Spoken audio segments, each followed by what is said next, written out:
Stories with Miss Sina. Snow White and Rose-Red by the Brothers Grimm.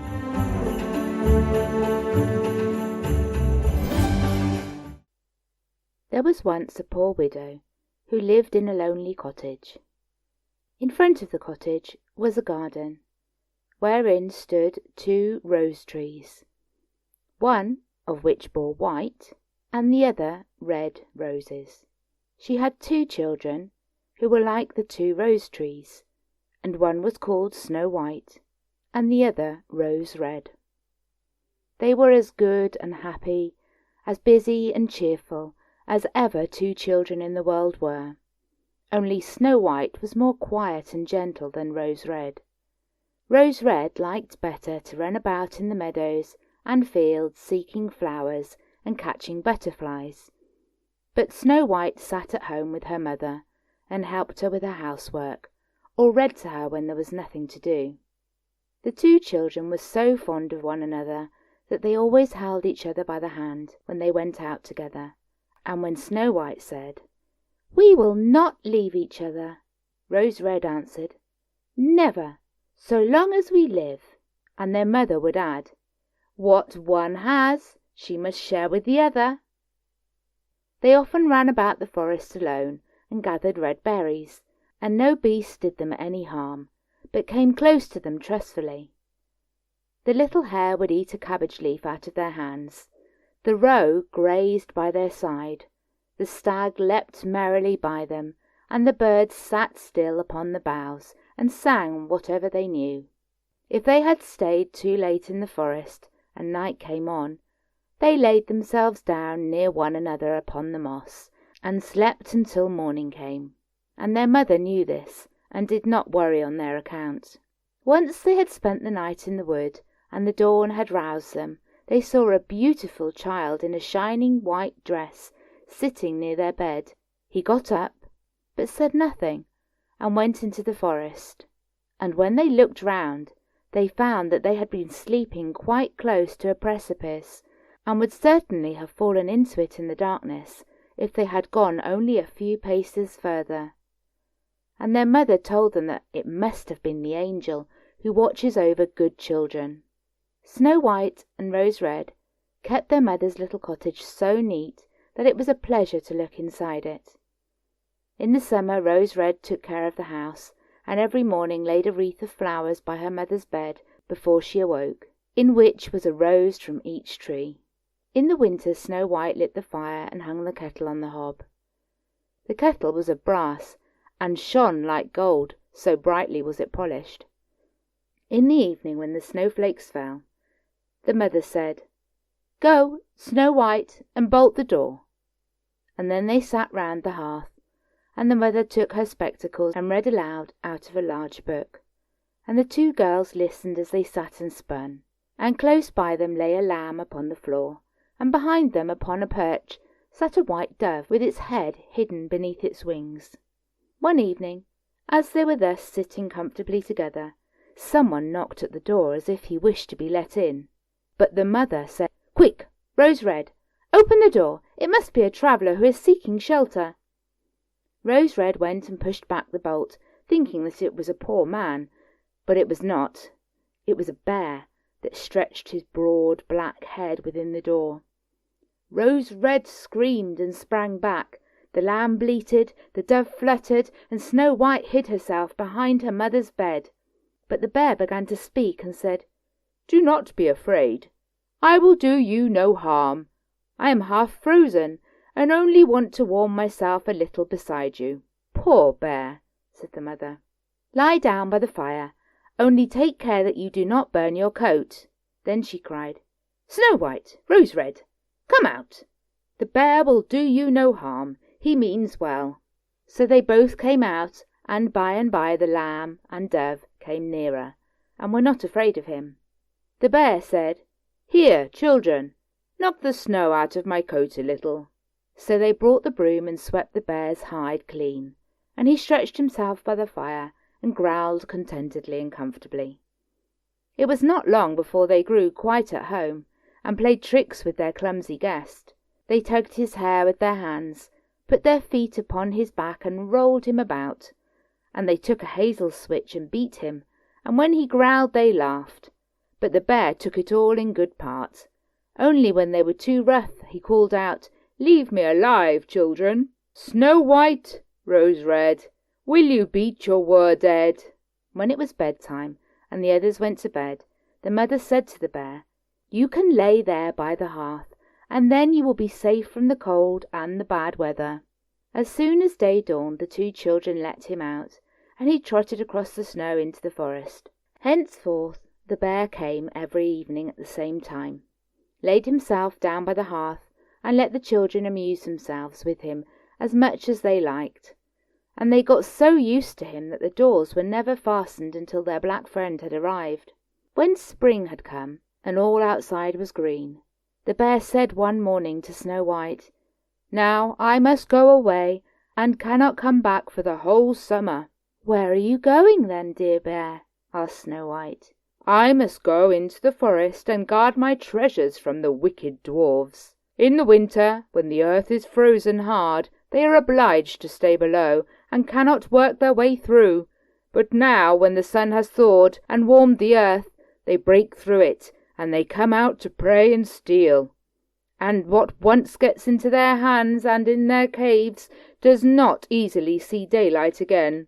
Snow White was quite sorry at his departure, and as she unbolted the door for him, and the bear was hurrying out, he caught against the bolt, and a piece of his hairy coat was torn off, and it seemed to Snow White as if she had seen gold shining through it, but she was not sure about it. The bear ran away quickly, and was soon out of sight behind the trees. A short time afterwards the mother sent her children into the forest to get firewood. There they found a big tree which lay felled on the ground, and close by the trunk something was jumping backwards and forwards in the grass, but they could not make out what it was. When they came nearer they saw a dwarf with an old withered face and a snow-white beard a yard long. The end of the beard was caught in the crevice of the tree, and the little fellow was jumping about like a dog tied to a rope, and did not know what to do. He glared at the girls with his fiery red eyes, and cried, "Why do you stand there? Can you not come here and help me?" "What are you up to, little man?" asked Rose-Red. "You stupid prying goose," answered the dwarf. "I was going to split the tree to get a little wood for cooking. The little bit of food that we people get is immediately burnt up with heavy logs. We do not swallow so much as you coarse, greedy folk. I had just driven the wedge safely in, and everything was going as I wished. But the cursed wedge was too small and suddenly sprang out, and the tree closed so quickly that I could not pull out my beautiful white beard. So now it is tight, and I cannot get away. And the silly, sleek, milk-faced things laugh. Ah, how odious you are!" The children tried very hard, but they could not pull the beard out. It was caught too fast. "I will run and fetch someone," said Rose-Red. "You senseless goose," snarled the dwarf. "Why would you fetch someone? You are already too many for me. Can you not think of something better?" "Don't be impatient," said Snow White. "I will help you." And she pulled out her scissors out of her pocket and cut off the end of the beard. As soon as the dwarf felt himself free, he laid hold of a bag which lay amongst the roots of the tree, and which was full of gold, and lifted it up, grumbling to himself, "Uncouth people, to cut off a piece of my fine beard! Bad luck to you!" And then he swung the bag upon his back, and went off without even once looking at the children. Some time afterwards Snow White and Rose-Red went to catch a dish of fish. As they came near the brook, they saw something like a large grasshopper jumping towards the water, as if it were going to leap in. They ran to it and found it was the dwarf. "Where are you going?" said Rose-Red. "You surely don't want to go into the water?" "I am not such a fool," cried the dwarf. "Don't you see that the accursed fish wants to pull me in?" The little man had been sitting there fishing, and unluckily the wind had tangled up his beard with the fishing line. A moment later a big fish made a bite, and the feeble creature had not strength to pull it out. The fish kept the upper hand and pulled the dwarf towards him. He held on to all the reeds and rushes, but it was of little good. He was forced to follow the movements of the fish, and was in urgent danger of being dragged into the water. The girls came just in time. They held him fast and tried to free his beard from the line, but all in vain. Beard and line were entangled fast together. There was nothing to do but to bring out the scissors and cut the beard, whereby a small part of it was lost. When the dwarf saw that, he screamed out, "Is that civil, you toadstool, to disfigure a man's face? Was it not enough to clip off the end of my beard? Now you have to cut off the best part of it. I cannot let myself be seen by my people. I wish you had been made to run the soles off your shoes." Then he took out a sack of pearls, which lay in the rushes, and without another word he dragged it away and disappeared behind a stone. It happened soon afterwards the mother sent the two children to the town to buy needles and threads and lace and ribbons. The road led them across a heath, upon which huge pieces of rock lay strewn about. There they noticed a large bird hovering in the air, flying slowly round and round above them. It sank lower and lower, and at last settled near a rock not far away. Immediately they heard a loud piteous cry. They ran up and saw with horror that the eagle had seized their old acquaintance the dwarf, and was going to carry him off. The children, full of pity, at once took tight hold of the little man, and pulled against the eagle so long that at last he let his booty go. As soon as the dwarf had recovered from his first fright, he cried with his shrill voice, "Could you not have done it more carefully? You dragged at my brown coat so that it's all torn and full of holes, you clumsy creatures." Then he took up a sack full of precious stones and slipped away again under the rock into his hole. The girls, who by this time were used to his ingratitude, went on their way and did their business in town. As they crossed the heath again on their way home, they surprised the dwarf, who had emptied out his bag of precious stones in a clean spot, and had not thought that anyone would come there so late. The evening sun shone upon the brilliant stones. They glittered and sparkled with all colours so beautifully that the children stood still and stared at them. "Why do you stand gaping there?" cried the dwarf, and his ashen grey face became copper red with rage. He was still cursing them when a loud growling was heard, and a black bear came trotting towards them out of the forest. The dwarf sprang up in fright, but he could not reach his cave, for the bear was already close. Then, in the dread of his heart, he cried, "Dear Mr. Bear, spare me! I will give you all my treasures. Look, the beautiful jewels lying there. Grant me my life.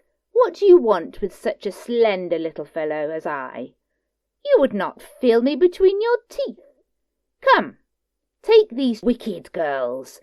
They are tender morsels for you, fat as young quails. For mercy's sake, eat them."